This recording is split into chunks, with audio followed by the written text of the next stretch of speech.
seeing where the Hey, how you doing? And welcome to another episode of Bad Boys of Amplitude Modulation. My name's John McGrath. You're watching the Wavelength Radio YouTube channel, and welcome. I have something that I get to show off today. It's kind of a rare transmitter. A lot of guys sought after. I did for years, and never thought I could get my hands on one, but I did. And this is the Johnson Desk Kilowatt, or Johnson Viking Kilowatt. Full desk. The whole jamboree, pretty nice condition. And why don't we walk through it? I'll show you around and do a little bit of show and tell. Check it out. The E.F. Johnson Viking Desk Kilowatt, introduced in 1955 and available until around 1964, was a high-power RF amplifier with a high-power audio modulator. Power supplies and control equipment all housed in a compact pedestal featuring continuous tuning from 3.5 to 30 megahertz. Also included, you could purchase separately the desk, the matching desk for it. I think they even had a chair.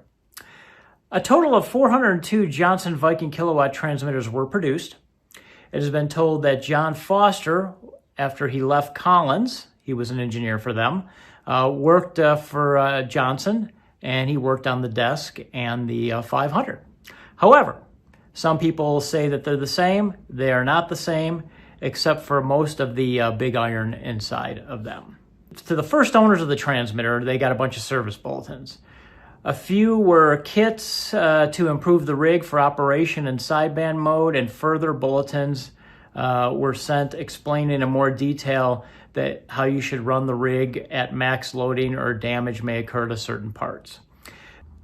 This transmitter, being a later serial number, had all the Johnson upgrades implemented. As you can see here, here is the kind of the quick specs on them. Yes, it did do sideband if you used a sideband transmitter. Continuous tuning, 3.5 to 30. Drive requirements were 30 watts of RF and 10 watts of audio for AM.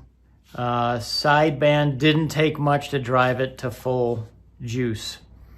Power supply was built in. You had a pair of 4 400s. Modulators were the 810s. The cost was $1,595 plus $132 for the matching desk in 1958.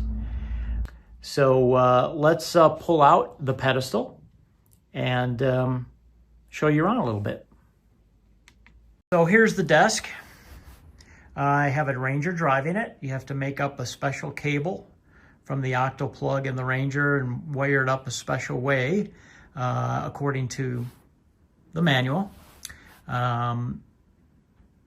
And you can see also I have my homebrew TR switch and receiver. Now, I don't have an HRO 60 like how they show in the old old advertisement, or even a 75A4, but I do have a SDR Play Duo, which is actually fantastic because if we have QRM, things like that, sidebanders, I really can cut out the garbage and hear a lot. I can record on it. And, you know, you got tons of filters and things like that. So let's take a look here. As you can see, it's a regular desk, okay? It's a regular desk. Okay. You got drawers, a little table here. Okay, look at that. Okay, it's a solid built desk made in America. Okay, there you go. All right, and there's the controls for the front of everything. You got the turn key. You've got the tune position, CW high, AM low, AM high, and sideband. Okay, your overload reset button, plate power. That light will go on when you hit the push to talk, depending on how you set it up. Okay. You've got, this cover will actually slide down in the side here, but I just place it to the side because I'm just that way. So here's all the setup here, and as you can see, it's in beautiful condition. Okay, a few dog hairs here and there. Got your plate, you've got your grid modulator, watch the modulation, your grid tuning, band selection of where you're going, on off for the plate power. You've got to switch this for plate tuning. You've got 1.13 to 30, and then 3.5 to 13, which that points. Okay. Coupling, just like you would have the coupling on the on this Ranger. The Ranger's been all gone through. Not the prettiest Ranger, but it's 100% gone through. And I do have a D-Lab push-to-talk in it. I had a couple issues with. I had to replace some diodes that went poopies. But yeah, so there you go there. My Distronics, which a lot of people don't know about. It's actually a very good peak reading, pretty accurate watt meter. That's no longer made. Lawsuits and things like that. There is my homebrew box, my TR switch box. Okay. I'm using today a Shure 450 Series 2 microphone. It's high-low impedance. Of course, it's not high impedance. And there's the setup on this guy. Okay. SDR Play Duo. The little box is a diode protection box. Okay, I blew up a few of these suckers, and this will help for any problems. Not good to put, a kilowatt into one of those receivers. It won't last more than a millisecond. So let's fire this thing up. And it has the original fans in it. Actually, we're not going to fire it up first. I am going to pull the desk out, pull the console out, and show you the inner workings of this sweet rig. So what we have to do is we got a little A-frame here, or little wooden frame that comes up. Okay. And that I need to pull up, kind of doing this one-handed here. Okay. And then, now, you have to be careful because in the back, we got a pile of friggin' cables that come out of this thing. All the cables that transmit and receive cables, exciter cable and outbound RF cable are like right here. So they got to travel, back. So we just give it a little tug. Come on. It ain't light, let me tell you. There she goes. And I'll get you in here in a second and show you around a little bit. Okay, so I got it all pulled out for you guys, all right? Let's show you around a little bit more. So you've got the A10s right here. You've got the mod, and these are more so like bias and different transformers for the smaller voltage outs, the lower voltages. Okay. Let's go back down. You've got the power transformer, which you can see is pretty big. And as you notice, I do not have the 872s in there from my other video. You've seen a little bit of that. I've got the replacement, solid state replacement RF deck. You've got the pair of 4400s in it. There's another transformer in it. There's all kinds of stuff in it. And there's like a million screws to open this thing up. So it just lifts straight out. But I'm not going to do that for you. Let's go to the other side. I'm going to bring some light over there because we kind of got a tight fit.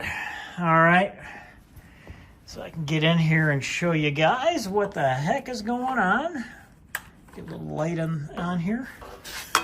Okay, you can see one of the SO239s going up to the RF deck. The other one's on the opposite side.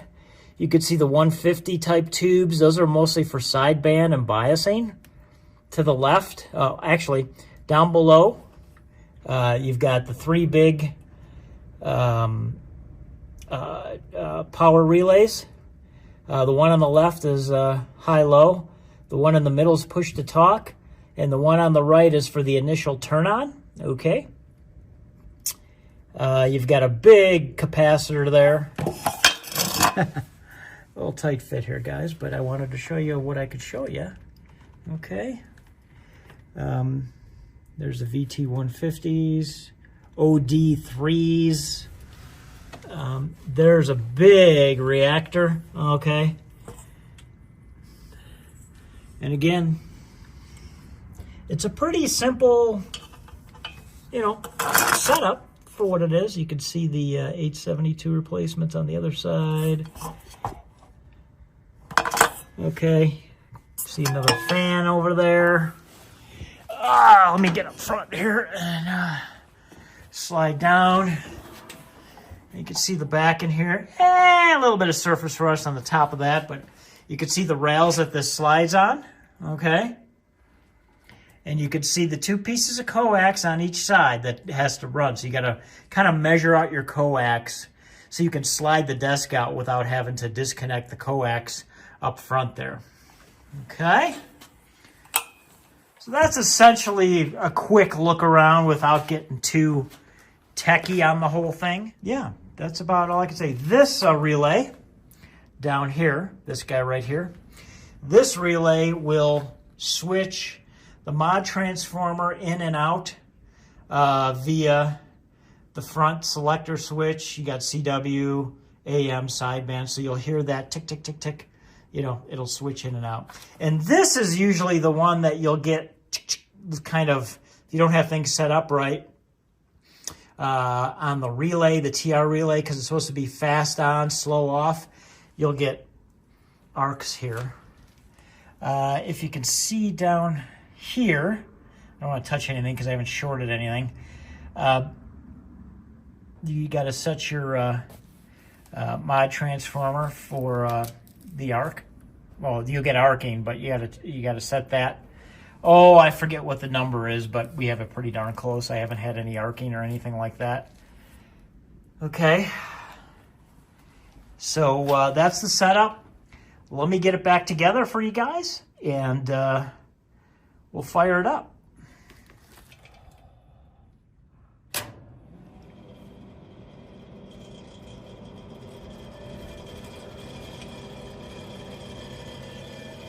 Okay. And these fans need to be replaced. I need to put some newer muffin fans in here. It'll be dead quiet, but I haven't gotten there yet. Okay.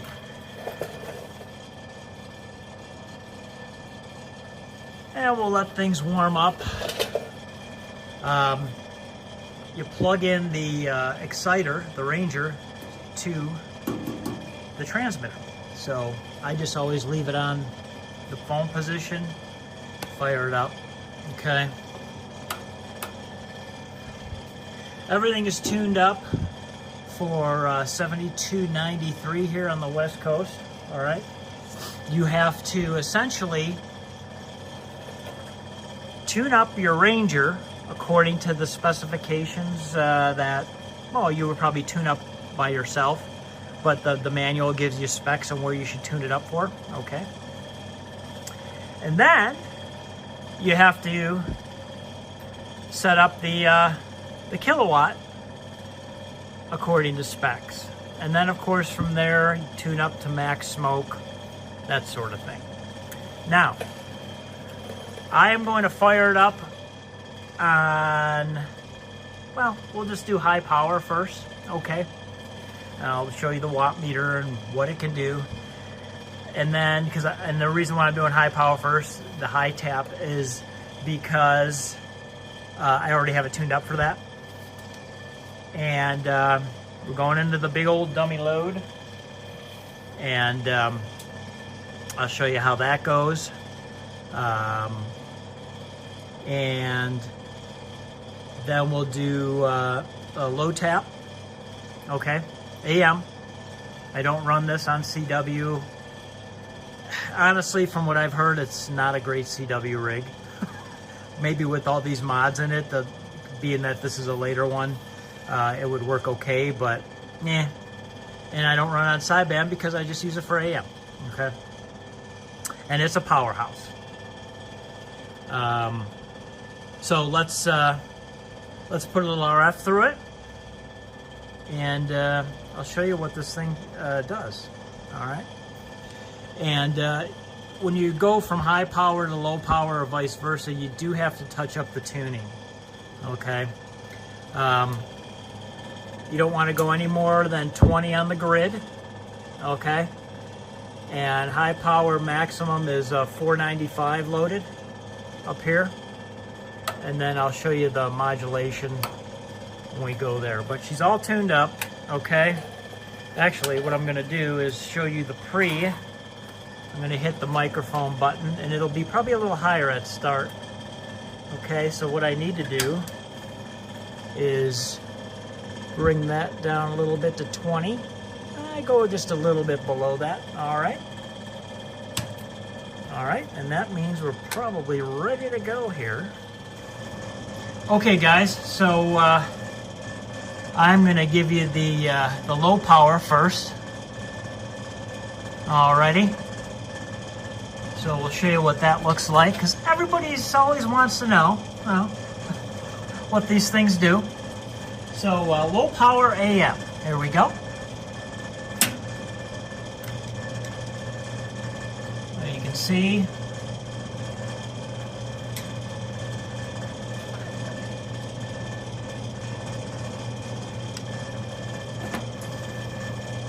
Testing 1, 2, 3, 4, and 9 AMI. November 9 Alpha Mike India. Just testing and shooting a video here for YouTube. And 9 AMI. And let me show you guys the REA here. Hello, test 1, 2, 3, 4. There's your REA at 300 watts. It's a little slow because of the, it's remoted. Okay. So that's why you'll see a little bit of the slow there. Right up to 99%. And as you can see, over 100%. So now, I will show you guys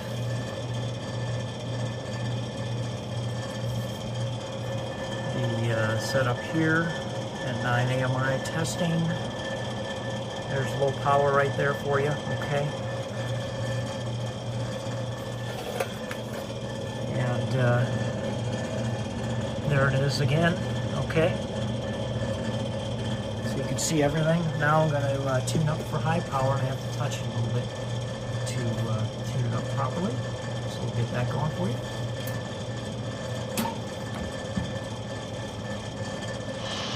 Okay, why do you need that receiver? Okay, so here is high power. All right, buckle your seatbelts. Here we go. And there's your high power setting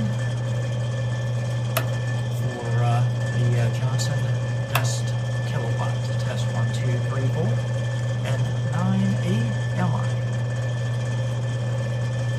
Okay, so there's a good test for you. Easily will do over 100% modulation. You got to watch your peaks there and all that. So everything runs clean, and you're set up. And 9 AMI. Testing 1, 2, 3, and 9 AMI. Okay, guys. So there is that. And that's essentially your setup on there. And let me show you this. Let me mute the receiver here real quick. Let me show you where I'm at on the tuning. All right. And it tunes up just like an amplifier or any other transmitter. All righty. Let me click it in here. And there's where I'm at.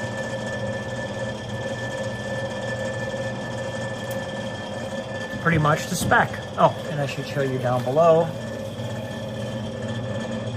Right there. Okay. That, my friends, is the Johnson Desk Kilowatt. So I hope that gives you a little bit more info on what this thing can do. Now that is tuned up for max bulk. And they tell you that's what you should tune it up as. They want you to load it all the way up. I should actually be at 495 on the plate there. I should probably change my tuning a little bit. But anyways, that's what you get with the Johnson Desk. I mean, it's an amazing transmitter. It's not hi-fi, but it does sound nice. It's got good audio. And put an audio clip in for you, and you can hear what it sounds like. So here you go. 2, 3, 4, and 9 AMI. Johnson Desk Kilowatt testing. Hello test. Hello test. 1, 2, 3, 4. Hello, hello. Check 1, 2, 3, 4, and 9 AMI. Okay, guys, well, I hope you liked the Desk Kilowatt. I've got 2 more transmitters here that you might have seen a little picture of or two that will do some of a couple episodes of the Bad Boys. But I love this thing. It's a lot of fun to operate. It's a little slow band changing because you got to tune both the exciter and the transmitter itself. But once you get the hang of it, it's no big deal. It's just like any other thing, amplifier, any vintage gear. So it works great. Sometimes I'll run the D104, but you can't beat it. It's really neat. So if you get a chance to get one of these, they have come down a bit in price over the years, but it just depends on, what's done to it. If you got to go through it all. This one did need a little bit of work, but not too bad, and she's in pretty nice shape. It's not museum quality, but it's in very nice quality, and it operates beautiful. So I enjoy it. Catch you next time. Hope you liked it. Like, share, subscribe, Wavelength Radio.